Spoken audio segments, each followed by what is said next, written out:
Hello दोस्तों, स्वागत है आपका जॉब रास्ता ऑफिशियल यूट्यूब चैनल पे। तो आज इस वीडियो में बात करने जा रहे हैं CISF central national security force के द्वारा एक न्यू नोटिफिकेशन जारी किया गया है, जिसके अंदर उन्होंने ड्राइवर की रिक्रूटमेंट है वो निकाली है।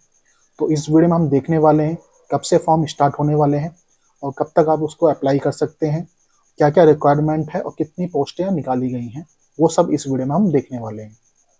तो उसके लिए आपको इसकी ऑफिशियल वेबसाइट पर आना होगा या वीडियो डिस्क्रिप्शन में आपको जॉब रास्ता का लिंक मिल जाएगा, जहां से आपकी इसकी डिटेल्स आपको देखने को मिल जाएगी। तो सिंपली आप जॉब रास्ता पे आएंगे तो नीचे आपको आना है। तो यहाँ पर आपको इसका ऑफिशियल नोटिस मिल जाएगा और ऑफिशियल वेबसाइट भी मिल जाएगी, जहाँ से आपको इसकी पूरी जानकारी देखने को मिलेगी। साथ में कुछ डिटेल चाहिए तो वो भी आपको जॉब रास्ता पर देखने को मिल जाएगा। ठीक है, तो अब चलो देख लेते हैं एक बार इसका ऑफिशियल नोटिस देख लेते हैं कि उसमें क्या बताया गया है। यदि अभी तक आपने हमारे चैनल को सब्सक्राइब नहीं किया है तो सब्सक्राइब कीजिए, ताकि इस तरह की जो वीडियो आपके पास आती रहे। तो दोस्तों, ये इसका ऑफिशियल नोटिस है जो कि सेंट्रल इंडस्ट्रियल सिक्योरिटी फोर्स के द्वारा निकाला गया है, जो कि रिक्रूटमेंट है constable driver and constable driver for camp pump operator. ठीक है, तो इसके लिए वैकेंसी निकाली गई है जो कि ड्राइवर के लिए है। फॉर्म की जो अप्लाई डेट है वो 3 फरवरी 2025 से फॉर्म आपका स्टार्ट हो जाएगा, जिसकी लास्ट डेट है 4 मार्च 2025 तक। ये आपका फॉर्म की लास्ट डेट है, तो जब तक आप इसको अप्लाई कर सकते हैं। ठीक है, उसके बाद आप नीचे आएंगे तो यहाँ पर आपको पोस्ट दिखाई देगी, कौन कौन सी पोस्ट हैं वो निकाली गई हैं। तो यहाँ पर आपकी कांस्टेबल ड्राइवर और constable driver for camp pump operator की ये दो पोस्टें आपकी निकाली गई हैं। ठीक है, टोटल आपकी 1124 पोस्टें आपकी निकाली गई हैं।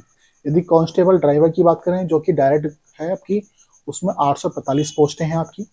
और जो आपकी कांस्टेबल ड्राइवर पंप ऑपरेटर है उसकी 279 पोस्टें हैं आपकी। ठीक है, तो ये आपको कैटेगरी वाइज भी यहाँ पे बताया गया है, कितनी कितनी पोस्टें यहाँ पे दी गई हैं वो आपको यहाँ पर बताया गया है। फिर आपको बताया गया है कि जो आपका ये रिक्रूटमेंट है ये 3 स्टेजों में होगा। पहला आपका है पीटी या पीएसटी, जो आपका फिजिकल टेस्ट है वो। सेकंड आपका डॉक्यूमेंट्स के द्वारा होगा। और थर्ड होगा वो ट्रेड टेस्ट के द्वारा। ठीक है, उसके बाद सेकंड आपका होता है ओएमआर, जो टेस्ट होता है आपका वो होगा, जो कि इंग्लिश और हिंदी लैंग्वेज जो भी है आपका उसमें होगा आपका। फिर तीसरा होगा आपका डिटेल मेडिकल एग्जामिनेशन होगा, रिव्यू होगा। तो इस तरह से 3 स्टेजों में रिक्रूटमेंट है वो की जाएगी। उसके बाद नीचे आ जाएंगे तो यहाँ पर आपको केस कैटेगरी दिखाया जाता है। जो एज कैटेगरी है वो 21 से लेकर 27 साल तक की है। तो मिनिमम आपकी 21 से 27 मैक्सिमम आपकी एज होनी चाहिए, जो कि काउंट की जाएगी 4 मार्च 2025 से आपकी काउंट की जाएगी ये एज। फिर आती है आपकी क्वालिफिकेशन, क्या क्वालिफिकेशन चाहिए, तो यहाँ पर बताया गया है आपका 10th पास आपका पास होना जरूरी है, तभी आप इस फॉर्म को अप्लाई कर सकते हैं। ठीक है, तो ये अच्छी बात है, यदि जो भी कैंडिडेट इसमें 10th पास किया हुआ है वो इसको अप्लाई कर सकते हैं। उसके अलावा ड्राइविंग लाइसेंस मेन चीज़ है, ड्राइविंग लाइसेंस का। ठीक है, इसमें आपका जो ड्राइविंग लाइसेंस मांगा गया है, पहला है हैवी मोटर व्हीकल या आपका ट्रांसपोर्ट व्हीकल। तो अगर आपके पास हैवी मोटर व्हीकल का लाइसेंस होना चाहिए या ट्रांसपोर्ट व्हीकल का, इनमें से दोनों में से कोई एक लाइसेंस आपके पास होना चाहिए। सेकंड आपके पास लाइट मोटर व्हीकल का आपके पास लाइसेंस होना चाहिए। और थर्ड आपके पास मोटरसाइकिल विद गियर वाला लाइसेंस होना चाहिए। तो ये तीनों तरह के लाइसेंस आपके पास होने चाहिए। ठीक है, बाकी जो ऊपर की जो दो हैं इसमें से कोई एक आपके पास लाइसेंस हो तो वो भी आपका चलेगा, बट ये तीनों होने चाहिए तभी आप इसको अप्लाई कर पाएंगे। तो वो आपको यहाँ पर देखना होगा। इसके अलावा आपको यहाँ बताया गया है कि मोटर व्हीकल एक्ट के द्वारा जो एज है वो क्यों बताई गई है, 20 साल से ऊपर तक के लिए लिया जा रहा है ये as per motor vehicle act के बाद। इसलिए जो आपकी एज कैटेगरी है वो 21 से 27 साल की आपकी यहाँ पे दी गई हुई है। ठीक है, तो वो आपको यहाँ बताया गया है। उसके अलावा आपको यहाँ पर एक्सपीरियंस भी बोला गया है, 3 year experience for driving for heavy motor vehicle, transport vehicle in light motor vehicle and motorcycle gear. ठीक है, तो एटलीस्ट आपके पास 3 साल का एक्सपीरियंस होना चाहिए हैवी व्हीकल के अंदर आपका। ठीक है, तो ये आपको यहाँ बताया गया है। उसके बाद आप नीचे आएंगे तो यहाँ पर आपको फिजिकल स्टैंडर्ड के बारे में बताया गया कि आपका जो फिजिकल होगा उसमें क्या है।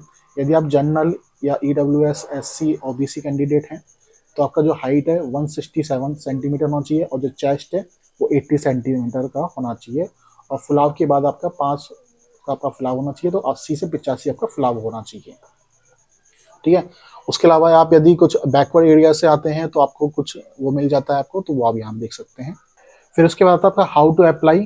तो application will be submit online mode at the official website. तो आप इसकी ऑफिशियल वेबसाइट पे जाकर कर सकते हैं। यहाँ पर आपको नेम ऑफ स्टेट यूटी बताया गया है, रिक्वायरमेंट सेक्टर बताया गया है और जो एप्लीकेशन सेंटर होंगे विद एड्रेस वो आपको यहाँ पर दिया गया है, तो वो आप यहाँ पर देख सकते हैं।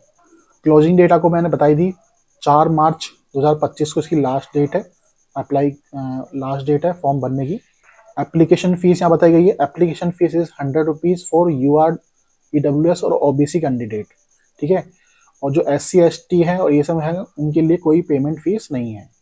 उसके बाद आपका आता है ट्रेड टेस्ट, ठीक है। तो ट्रेड टेस्ट में आपका बताया ड्राइविंग टेस्ट होगा, ठीक है। आपका फिर लाइट हैवी व्हीकल का होगा, हैवी व्हीकल का होगा, और एक आपका पर्टिकुलर नॉलेज होगा मोटर व्हीकल के लिए, ठीक है।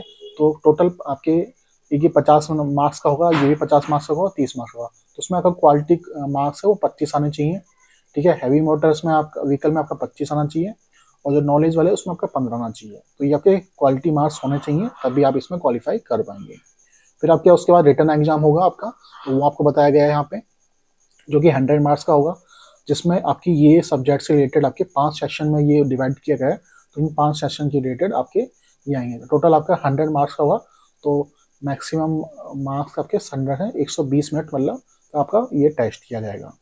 फिर उसके बाद आपको बताया गया किस तरह से आप रजिस्ट्रेशन कर सकते हैं, वन टाइम रजिस्ट्रेशन आपको कैसे करना है, ठीक है। यदि आप फर्स्ट टाइम कर रहे हैं तो किस तरह से आपको रजिस्ट्रेशन करना चाहिए, वो आपको यहाँ पे बताया गया है। ऑनलाइन एप्लीकेशन फॉर्म कैसे भर देंगे, तो वो आपको पूरा प्रोसेस यहाँ पे बताया गया है।